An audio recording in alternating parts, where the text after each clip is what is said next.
Is it Christmas Eve? No, it's Big East schedule release Eve. We're going to talk about it coming up on Big East Energy Weekly.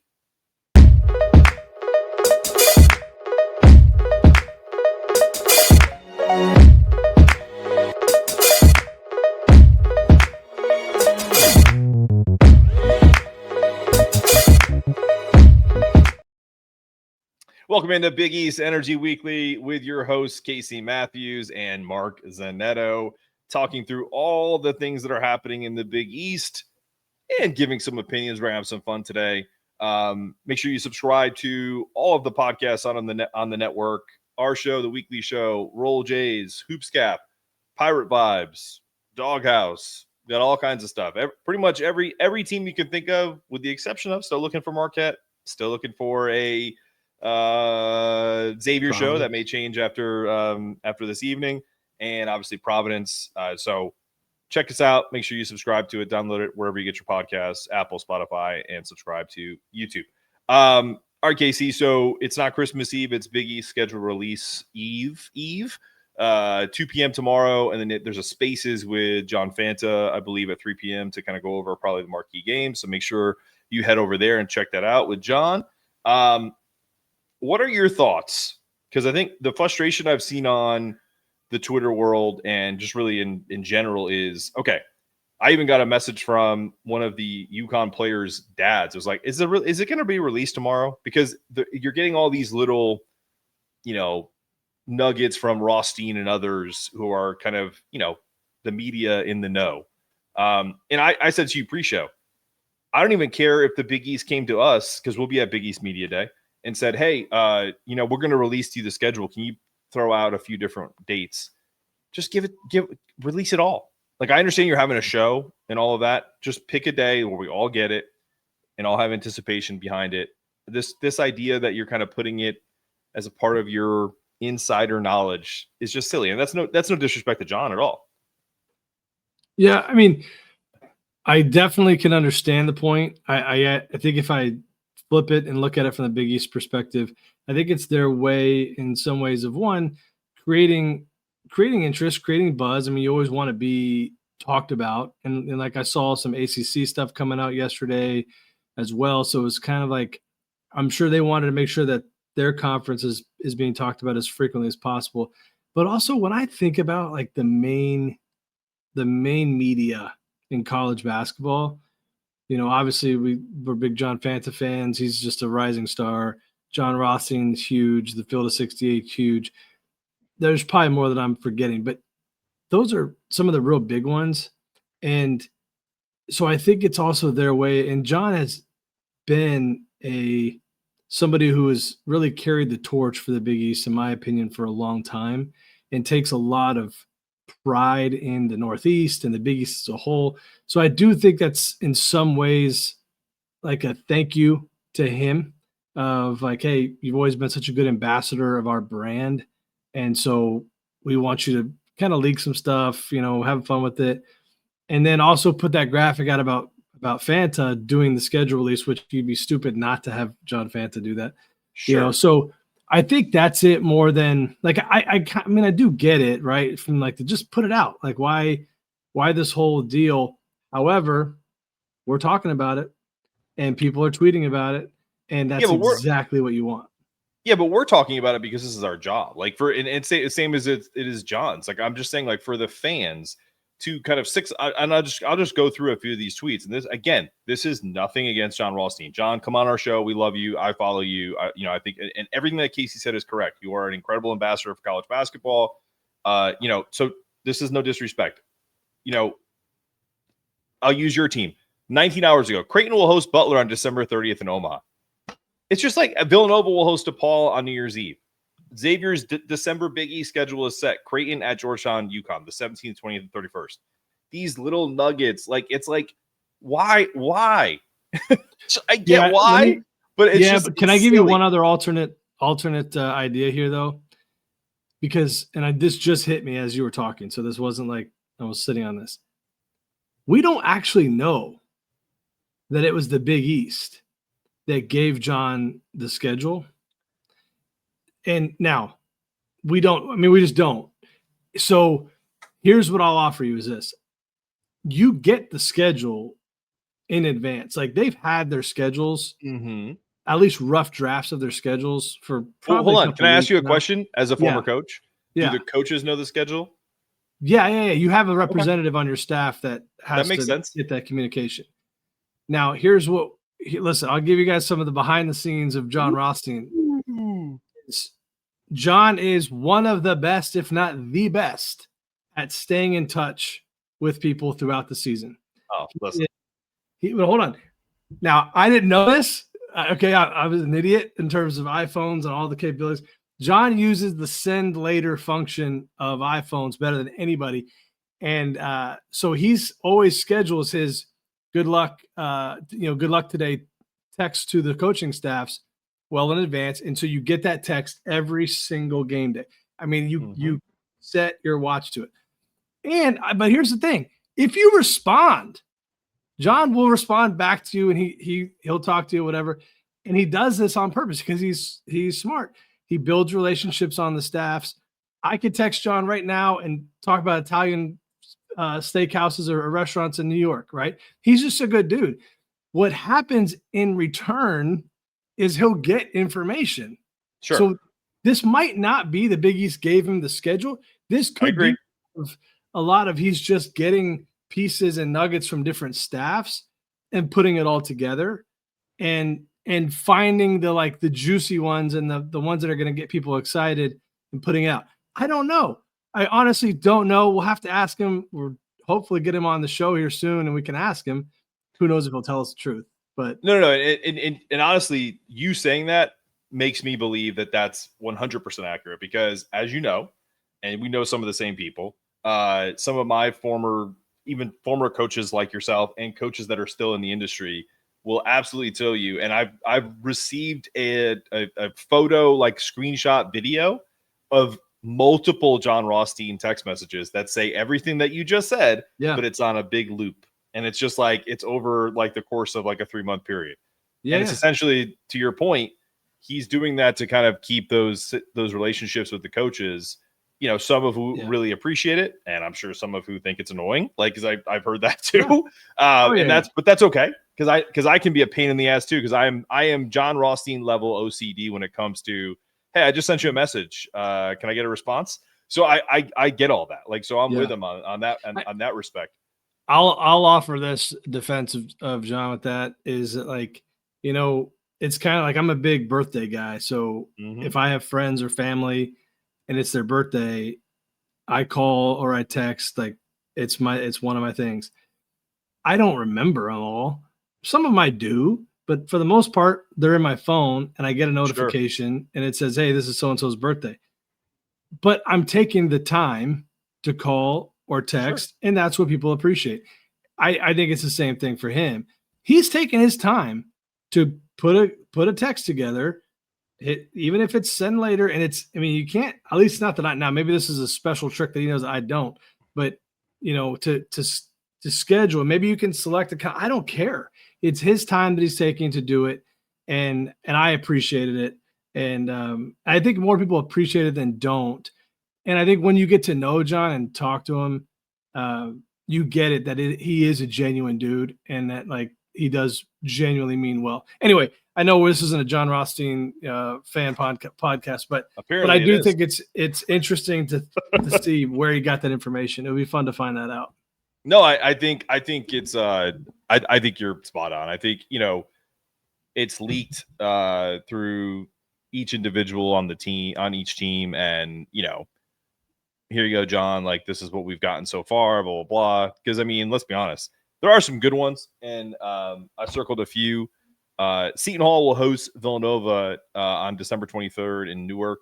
Kevin Willard's Big East return to the Prudential Center. I think that's an interesting one. Now, it's not like a top 10 matchup, but those interconference matchups with former coaches and just kind of like that the incestuous relationship that a lot of coaches have internally in the Big East, that to me is always interesting because I know Seton Hall will play them tough regardless of how good Villanova is this year.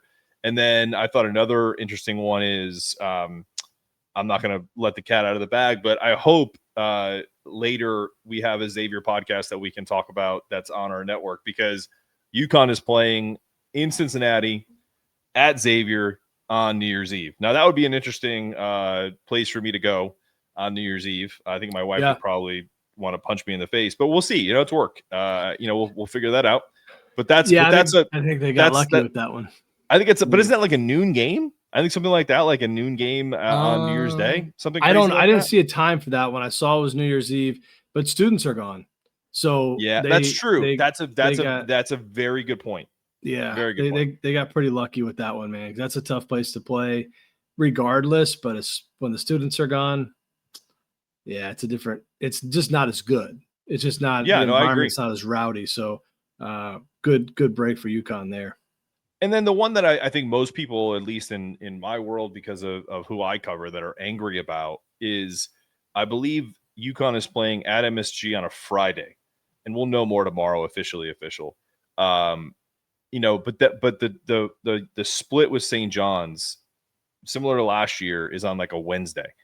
And I joked around. Someone on Twitter said, stores in February at on a Wednesday, I'd rather be almost anywhere else. And honestly, me too. Like that just shouldn't be the case. Like, is it going to be in stores?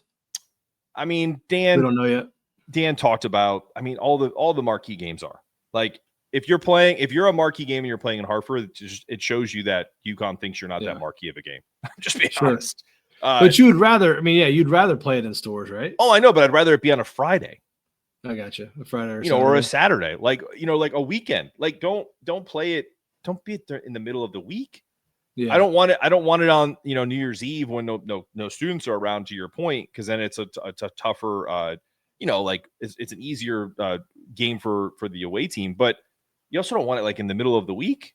I don't think it's going to stop the students from getting all riled up in $2 beer night, but at the same time, adults who go there and like want to like make it a night, like are like, shit, now I gotta like worry about when I get home and work the next day, all that stuff. And it's a Wednesday, just like have it on a weekend. You're gonna do Friday night in Madison Square Garden and Wednesday in stores. It's just weird. It's just a weird combo.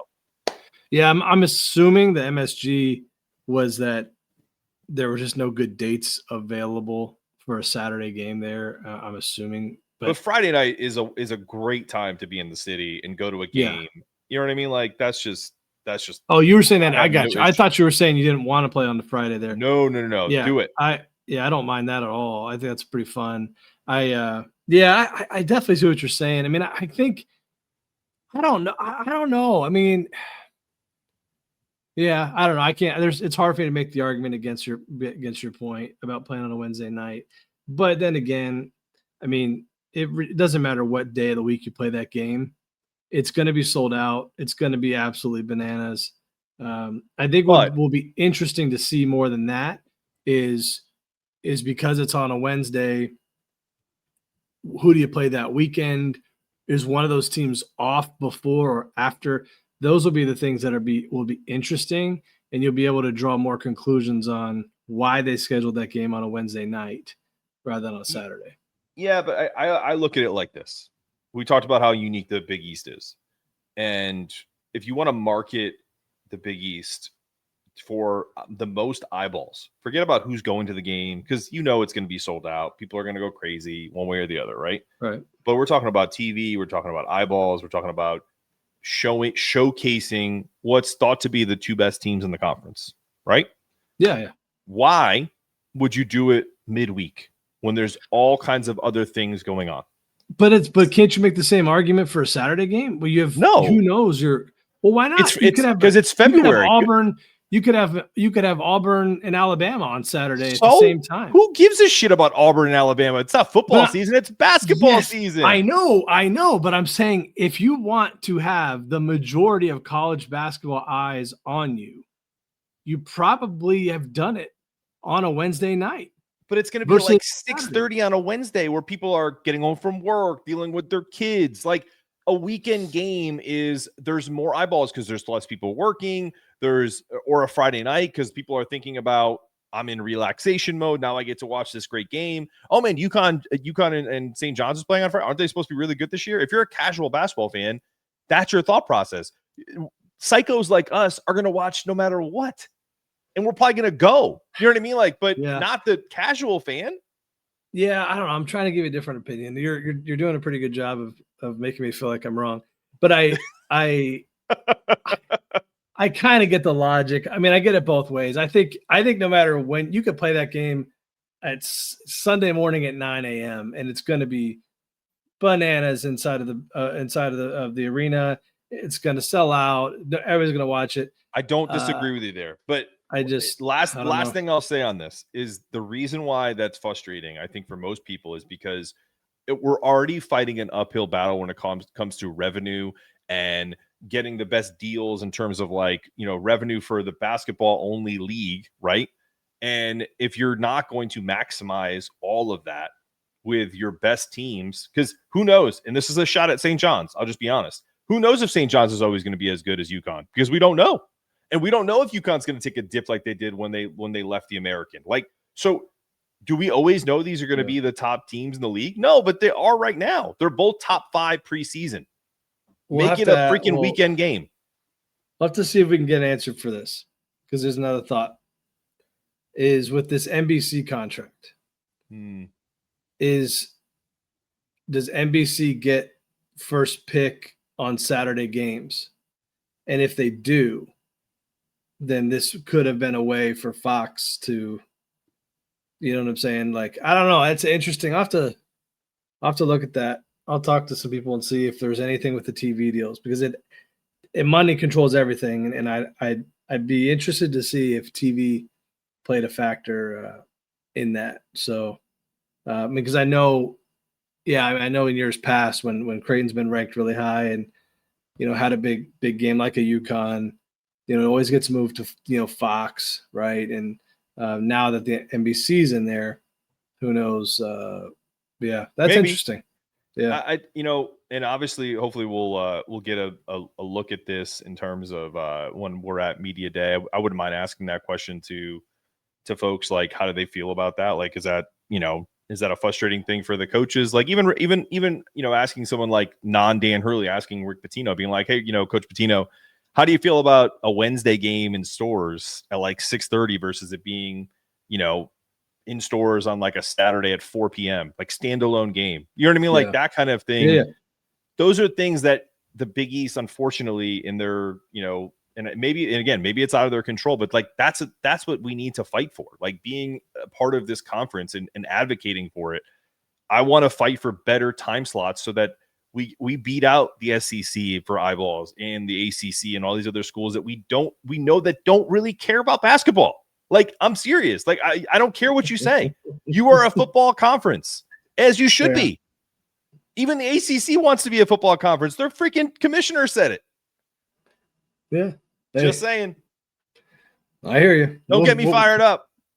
I'm trying not to. All right, let's have some fun. Let's have some fun, because I have a very fun game, and it's inspired by the Rich Eisen show, of which they had shout out Rich Eisen. I don't know why all the hate with his play-by-play. I think it's fine. I think people who harp on that are just really weird too. Oh yeah, I don't know if you saw that. He's getting all kinds of crap about his play-by-play in Brazil. Yeah, it's just people are listen, whatever. I love Rich Eisen. Come on the show anytime. We'll talk hoops. Look, he had Colin Hanks on, who, if you don't know Colin Hanks, the son of Tom Hanks, good actor in his own right. I think he's directing the documentary on John Candy, which I am super excited about. I was the biggest John Candy fan. God rest his soul. He said him and his dad, Tom, were sitting and watching a game, and every time a coach came on the screen, an NFL coach, that Colin said to his dad, I wonder what type of stepdad this guy would be.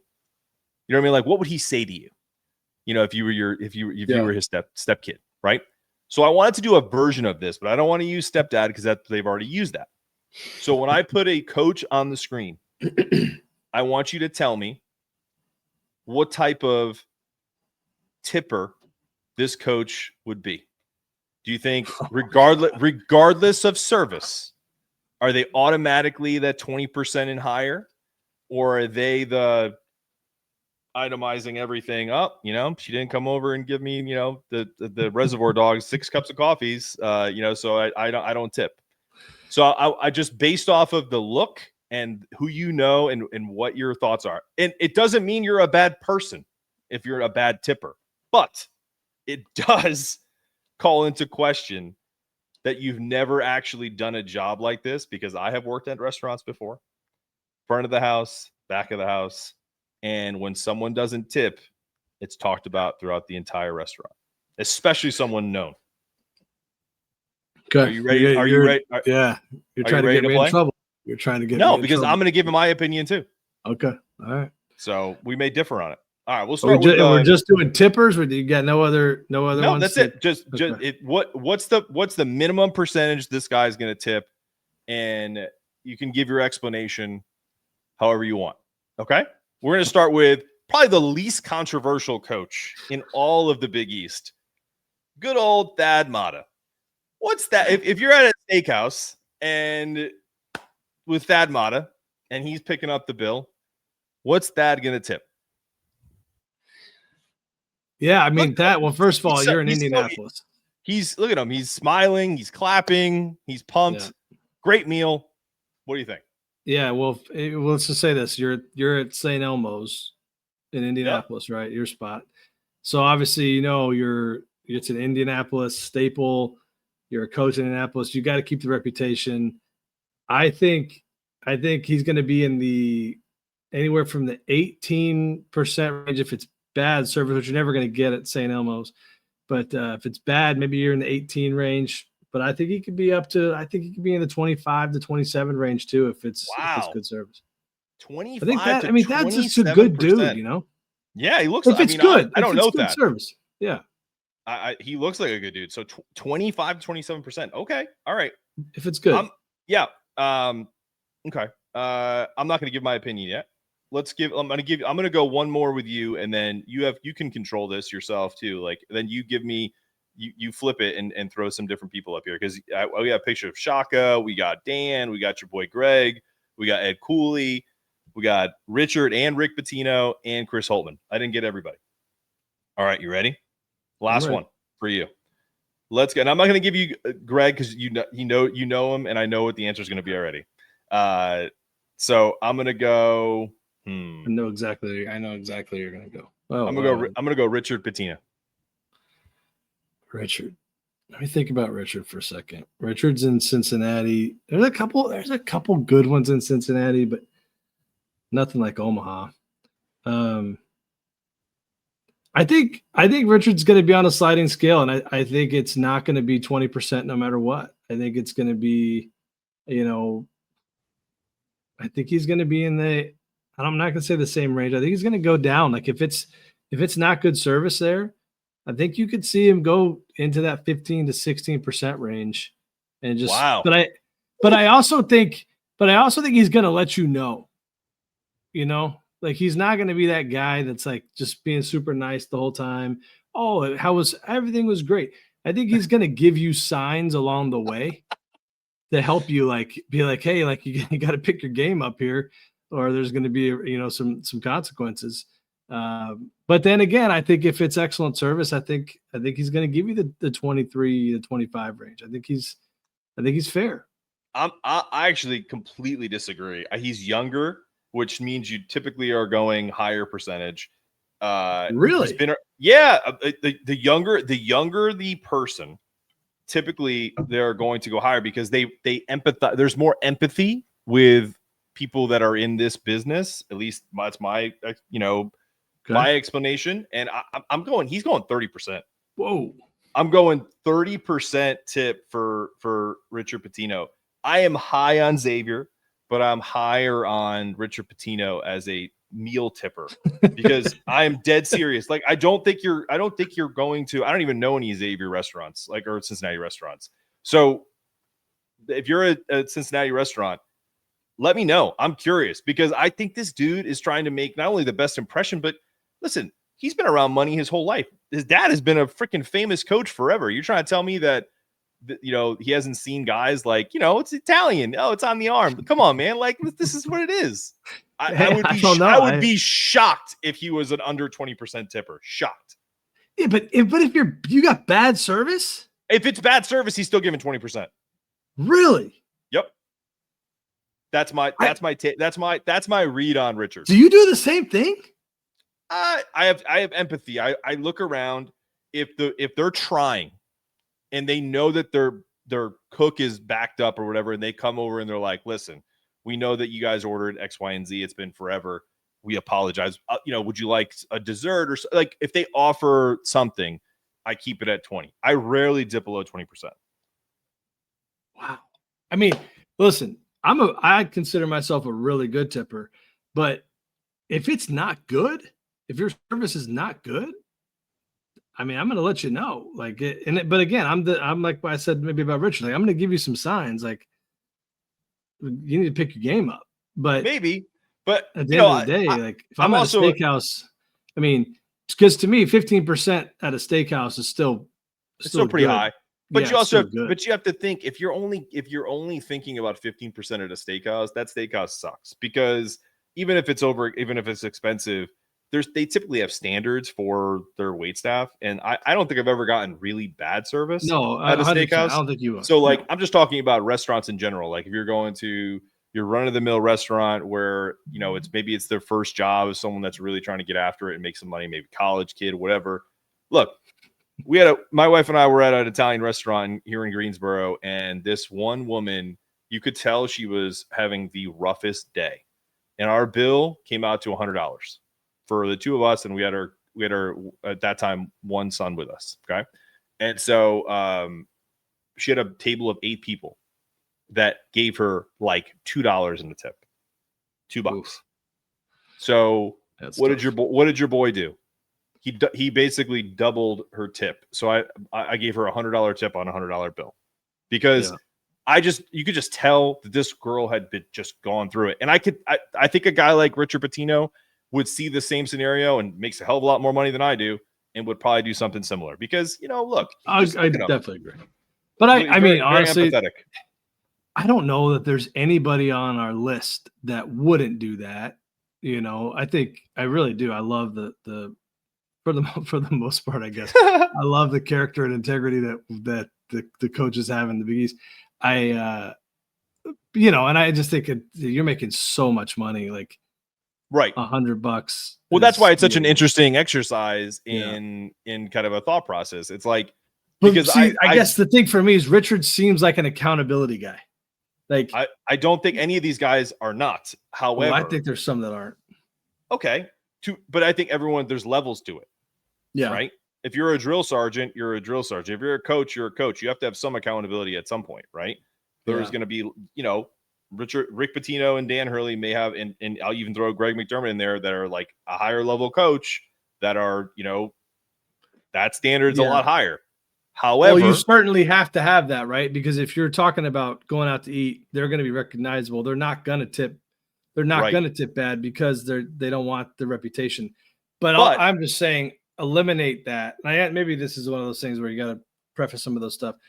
Eliminate that. Suspend disbelief. He's just a regular Joe Schmo off the street. Right. Nobody knows who he is. Listen, if Richard Pitino came to have dinner in Greensboro, no one's going to know who the hell he is. Okay? No disrespect to him. No. Unless he's with Roy Williams or like another like name. I know. Look at him, dude. Like, no one knows who this guy is. No disrespect. I think he's a good dude. I've heard him speak. If this guy comes, you bet your ass they're going to know who he is. I mean, come on, man. Like, let's just be real. Yeah. He's 75 years old and looks like a vampire. Of course everyone's going to know who he is. Come on, man. You can't say that about my guy. I love Rick.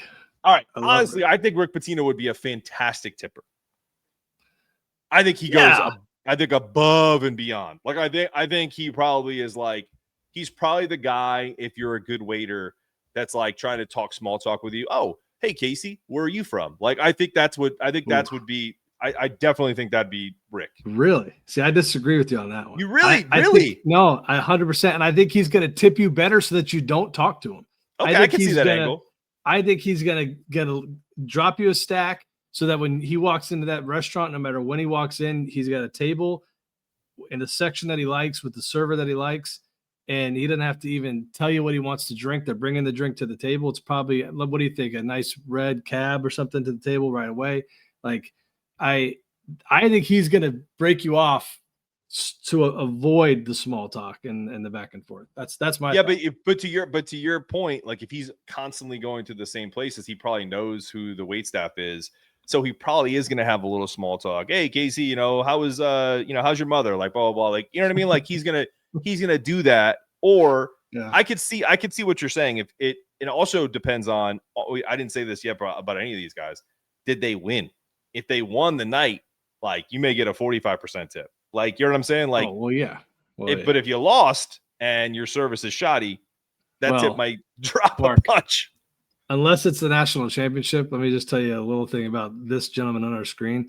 He's probably not going out to dinner after a game. He's probably going straight home with that laptop and watching film is my guess. But I do see, that's interesting. Okay. All right, you pick one. Okay, here we go. Woo, baby. That's a controversial one. God. I don't think he's a good tipper. What? I don't think he's a good tipper at all. I think Ed is gonna want to be perceived as a good tipper, but I think he's like, I just don't see it. I think Owen's gonna come for you, man. That's fine. He can come all he wants. He's gonna come to a tune of about 18% because I feel like that's where my man is going. I think so? Yes. I think Ed Cooley would be an 18% tipper. And in some people's world, that's pretty good. Easy 18. We're gonna call him that. Easy Ed. Easy E. I have to tell you this. I don't know if I've ever said this one. Because everybody, I mean, I've made it pretty clear I'm a big Ed Cooley fan. I just think he's such a good dude. And I know there's stuff out, whatever. But I've had a chance to spend some time with him, whether it's before a game. I ran into him in a hotel with my wife one day, Big East tournament. And of any coach on this list, I think he is, obviously I know Mac, so I don't include Mac in this, but of everybody else, he's the most down-to-earth, cordial, good dude. I think he's exactly what you thought about Coach Pitino, about when he walks in. I think he wants to talk and hang. I don't disagree on that point. I think what, because I've been a server before, I think what you would get from him is, and this is again allegedly, I think if I was the server with Ed, I would treat him with respect and ask him, what he wants, and you would get everything he needs, and he would talk to you as if like we're boys, and then the bill would come, and I'd look at the tip and go, "Are you freaking serious?" That's how I think. That's what. Yeah, because to me, I feel like you would feel really comfortable, and then you'd be like, "Are you kidding me, man? I know how much money you make." That's the way I would feel. That's my take on it. Okay, that's interesting. I'm gonna switch. I don't know if I'm allowed. I'm not the host today, so I don't know if I'm allowed to do this. But just switch it up. I'm gonna switch the game. I'm gonna switch the game from tipping to if you were going out of town. Yes. And you had dogs. And you needed one of these coaches to. You're like, hey, I got to call this person. Would you call this person to like watch your dog for a week while you're out of town? Yes. Can I pick who it is? Oh, you're going to do it? I'm going straight after it. Oh yeah, I would. You want to know why? Because I have two huge dogs. I have a Husky and I have a Great Dane. Of course you have a Husky. I think Dan, I think, and here's a story about the Husky. That wasn't my dog. When I met my wife, she had him. So it was fate. Let's put it that way. But 1000%. Look at him. He's calling the dogs over right now. He's like, get over here. Like, cause that's the way I treat my dogs. They need to know what's up, and you have to dominate these big ass dogs, and then they respect you.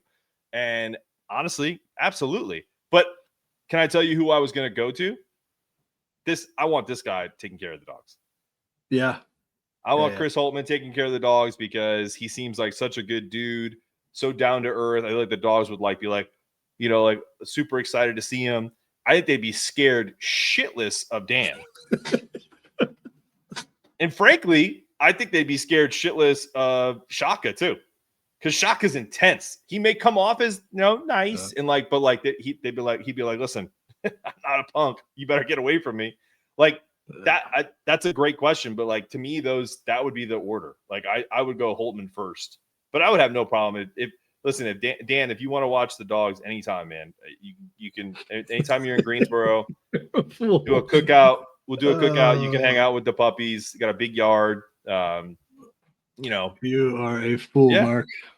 This one's off the rails. No, it's a good topic. All right, last. I got one more for you. I got one more for you. Then you can go. No, go ahead. You are now okay. This one's odd because we're basketball guys. We're coaches, and I don't have somebody to put up and say yes or no. But I want you to pick, and you cannot pick Dan Hurley. Okay. Okay. You have a flight, 6-hour flight, and you're getting seated next to one of these coaches. 6 hours, and we'll just say you can't go to sleep. Neither one of you can go to sleep or just watch a movie. Who is it?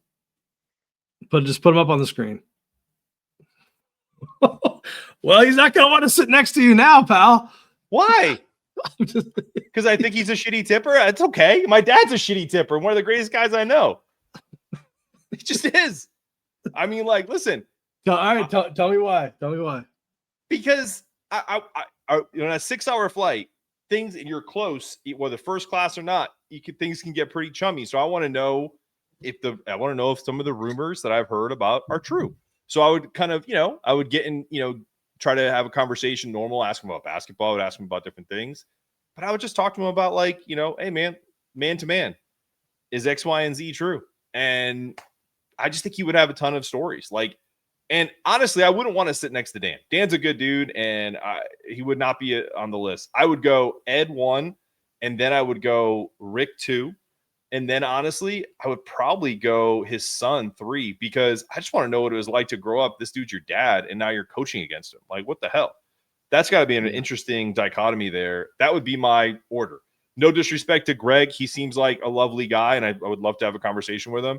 But I don't think I would want to sit on a 6-hour flight with him. Same with Dan. Same with Shaka. I think Shaka would be kind of cool. He seems like a fun guy. Thad, I would probably fall asleep. No disrespect. He looks like a guy that maybe I wouldn't have a ton in common with. But Chris, I think I could. I think Chris would be like your buddy. He's the stepdad that would be like, "Hey pal, how are you?" Right? Yeah, he's a good guy.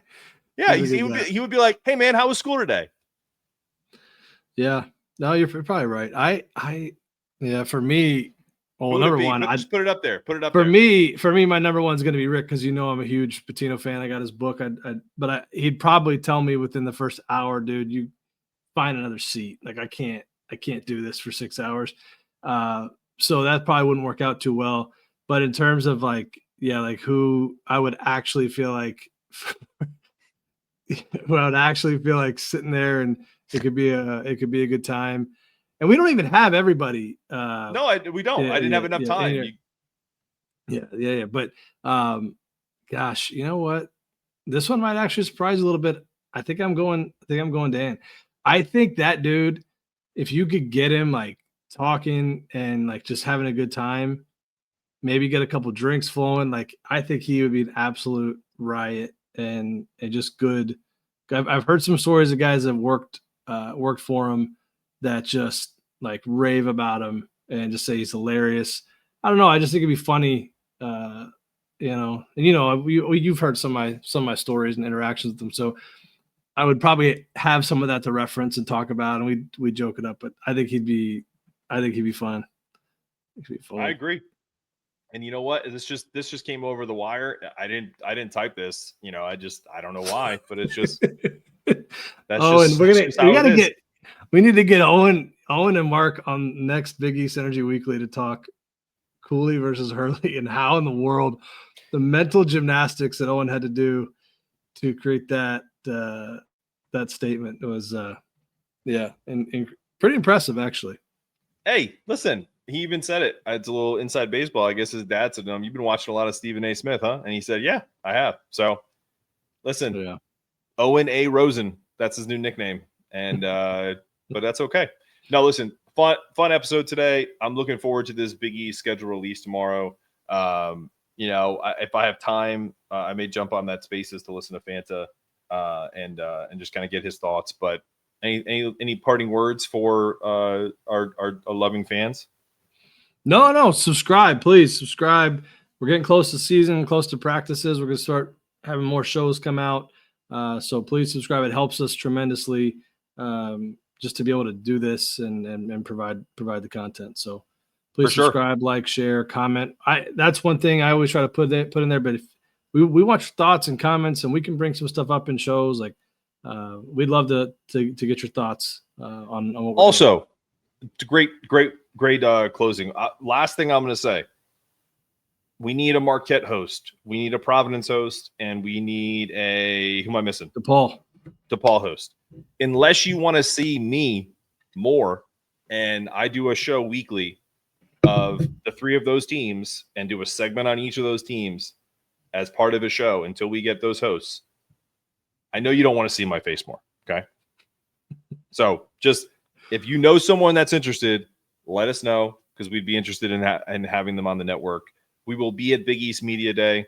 Have a large contingent there to represent Big East Energy Network in our flagship year. So really excited about that. And that's it, guys. Go check out all of our shows, download them, subscribe. Great show today. Casey. See you next week. See you.